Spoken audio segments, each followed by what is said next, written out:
This is the Engines of Our Ingenuity, made possible by the Friends of KUHF Houston.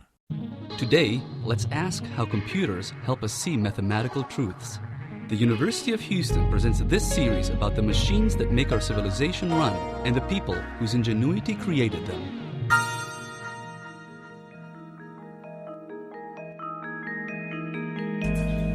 Think back to when you realized that if neither player makes a mistake, a game of tic-tac-toe always leads to a draw.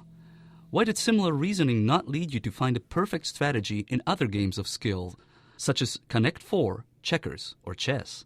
If you've tried, you quickly concluded that the number of possibilities is such that no human could consider them all. If you take a second to consider a single position in checkers, it would take you 1,000 times the age of the universe to weigh every possibility. Yet checkers has been solved. Just like tic-tac-toe, if both sides played perfectly, it ends in a draw. Indeed, the best checkers player in the world is a program called Chinook, written by a team at the University of Alberta.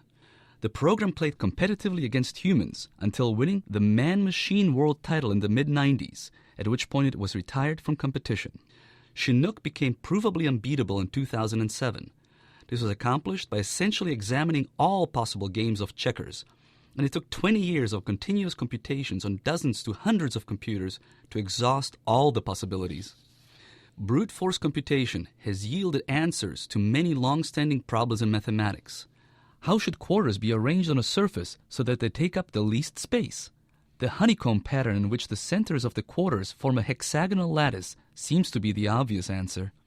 Yet it was not until 1953 that all other possibilities were conclusively ruled out by Hungarian mathematician Laszlo Fejes Toth. Toth, who did not use a computer, also considered a similar conjecture proposed by the astronomer Johannes Kepler, which answers the question, what is the best way to stack perfectly round oranges so that they take up the least space? Kepler suggested the arrangement used in grocery stores. Start with a layer of oranges arranged in a hexagonal pattern, add a second layer so that the oranges fall within the depressions in the first layer, and continue in a similar fashion. Showing that this is the perfect arrangement turns out to be very difficult. It was only in 1998 that Thomas Hales, currently at the University of Pittsburgh, accomplished it by breaking the problem into a number of cases that were checked by, you guessed it, a computer. At the basic level, each operation a digital computer performs is very simple. It could be done by a preschooler. Yet, strung together in the right way, these computations can go far further than the unaided human mind. Yet, I still remain somewhat bewildered, not by what we have learned, but by how we have learned it. It's as if your friend tells you the solution to a puzzle you have been working on for a while, but you aren't fully able to comprehend how she arrived at the answer.